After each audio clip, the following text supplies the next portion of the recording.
technique is one of my favorites. It is Trauma Nutrition, the FST Nutritional Strategy.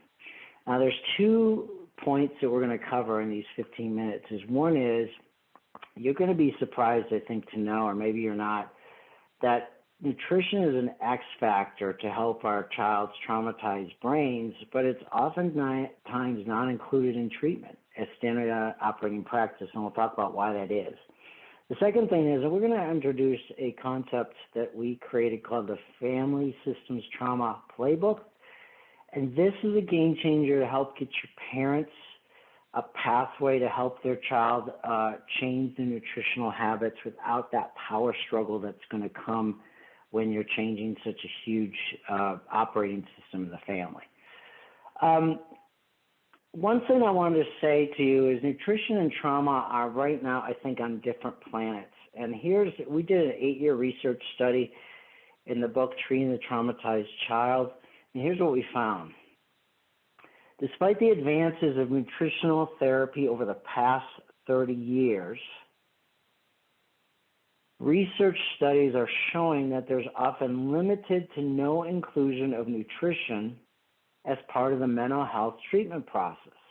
It's almost like nutrition is on Mars, mental health is on Venus. The question is why that is. There's many reasons. One of them, I think, is that there's no clear pathway for the therapist to move into nutrition, and then once they do, what do they do with it, and where is their outside scope of practice? In other words, when do they need to collaborate with a nutritionist locally? When can they do some of the work? So there's a lack of clarity of roles. So let me share with you what we've done.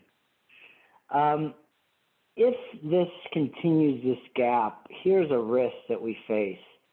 Many times we start off a child with the medicated brain to change that first before the nutritional brain. I have an adolescent right now who's on 7 different medications. And it's not even in the mom's thought process to look at nutrition or the mental health system treating the case. And when I even brought it up, it was like you could see a deer in headlights. So, of course, if we don't introduce nutritional change, we're going to go to psychotropic medication change of the brain, which can be helpful. But when I've seen over and over again that when we contend for nutrition, the medication can either go down a lot more or fall off the table completely. I'll share with you some case studies around that.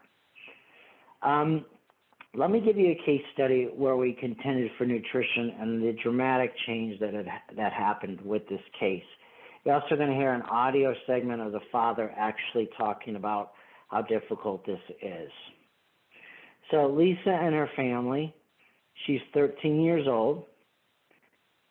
Sexual abuse by her father, just came to live with her biological mom and a new stepfather. This is when I came in as a consultant.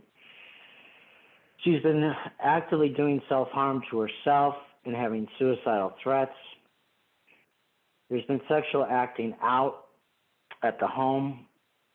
And her sister, since Lisa has come, has been activated, and she is suicidal right now. She's actually saying, I feel like the lost child. The parents, to make matters worse, the biological mom and the new stepfather, under all this stress, are almost at the brink of divorce. There's also not a support village. So when you get a case like this, you're probably saying to yourself, oh, I've got to do a behavioral intervention, I've got to do hospitalization. The last thing on people's minds sometimes is nutrition. And this is the case here. Because what happens is that Lisa is medicating with food. She's drinking about, I don't know how many soda pops a day. She's eating sugar. Her weight is just going skyrocket. She's on all kinds of psychotropic medication. To make matters worse, she's also suffering from what I call limit deprivation, where she had no limits at her previous house.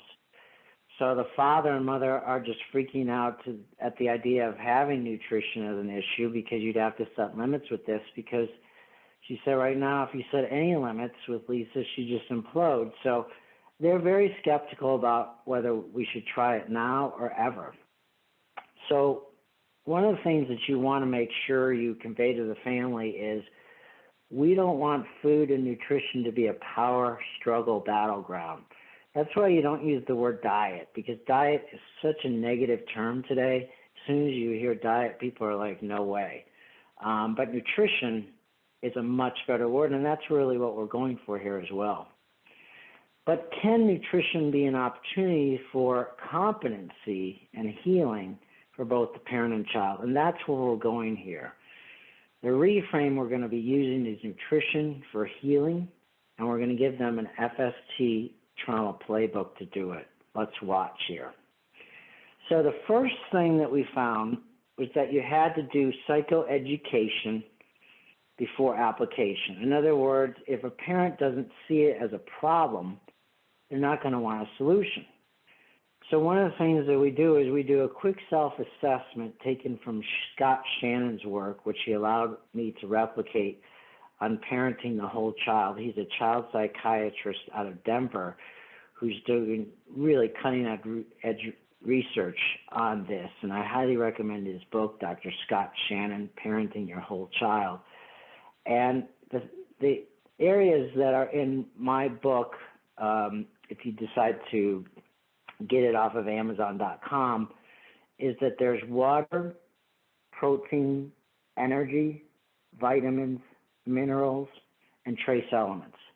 Those are the 6 areas that lead to brain growth, and as many of you have heard the term neuroplasticity, neurons that wire together, fire together, and the research has been really encouraging that they once thought that a traumatized brain was totally like, that was imprinted forever.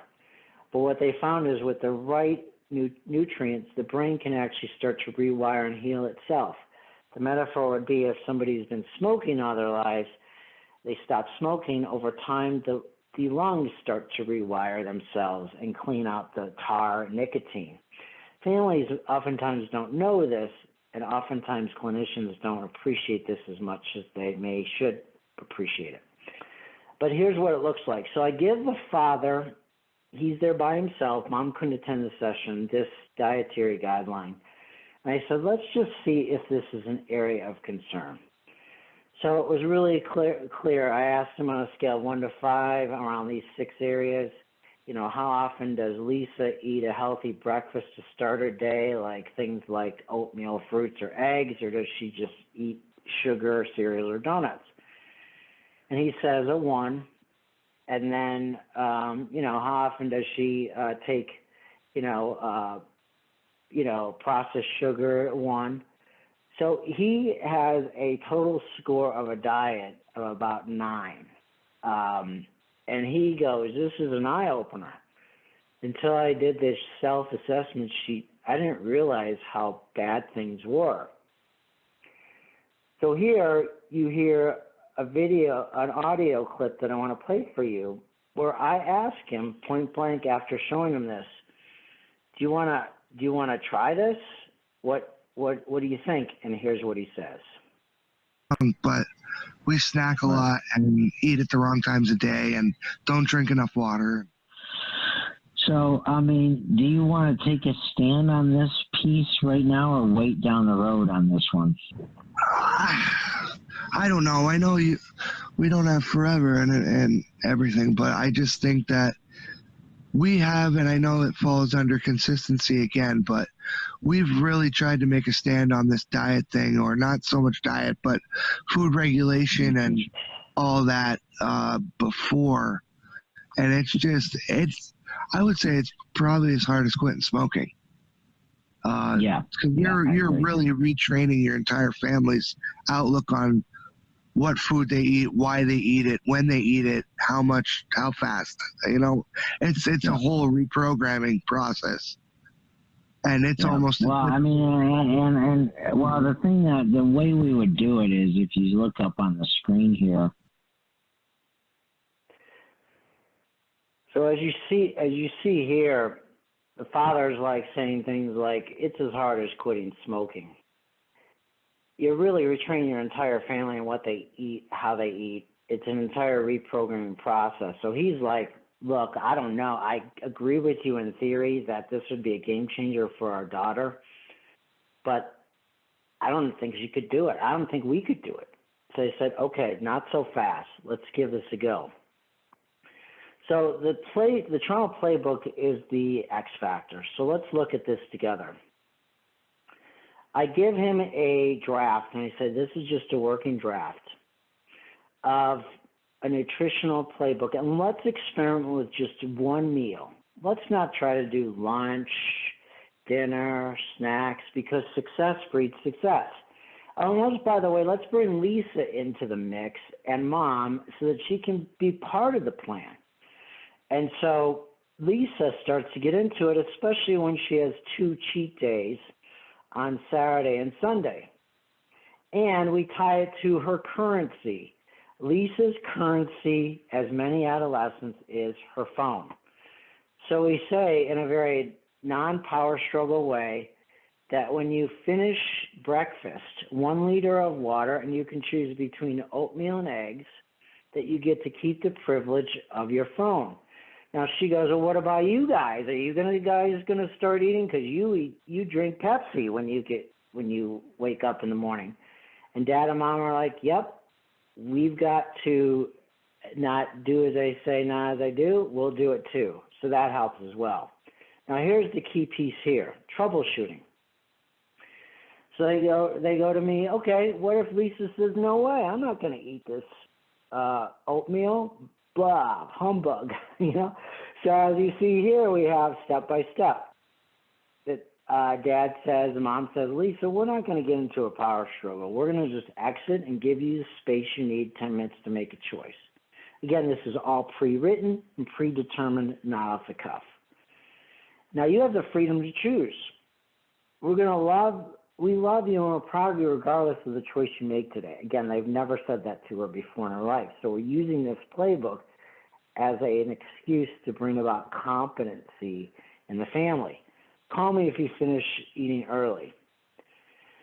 And if you do it, we're just going to give you a high five. And we're doing a lot of dress rehearsals to practice this. And if breakfast is not eaten that day, no big deal. We've got tomorrow to start over again. We're going to take the phone for the rest of the day. Here's the keys: pre-planning, child's voice, keep it simple, do it as an experiment. In fact, the parents were like, I don't know. And I said, what do we got to lose? What if we try it for a couple weeks, and if it doesn't work, you can always go back to the way it used to be. And so what happens is Lisa says to me later, this was an opportunity for my parents to actually get closer to one another. That nutrition was almost secondary. So here's what happens next. She starts to feel a lot better. It's successful. So much so that we can now bring a nutritionist in to make even more significant changes. And Lisa starts to lose weight, but she's feeling better. She's more workable in treatment. When we dive into some deeper tissue issues of sexual abuse, she's clearer, head's clear. She's not just eating sugar. Even some of the medications started to drop off. So like you, I was skeptical about this stuff, and at times I was clumsy with it. And I started to learn that if I got into vitamin issues or more in depth, I would call a nutritionist in. But when I started with some low-level things, it really helped get the family jump started. So I want to just summarize what we did today. First, nutrition and trauma are oftentimes on different planets. They don't have to be, but they are. But we can close this gap, number 2, with a nutritional self-assessment to not only bring knowledge to us, but to the family, like this is an issue. And again, stick with nutrition, move away from diet. And third, the FST Trauma Playbook gives you that gap to close between trauma-informed to trauma-responsive, because the families will always say after an assessment, great information, great insight, now what? What are you going to give me in the here and now to help us go from theory to practice? And that's what's often missing.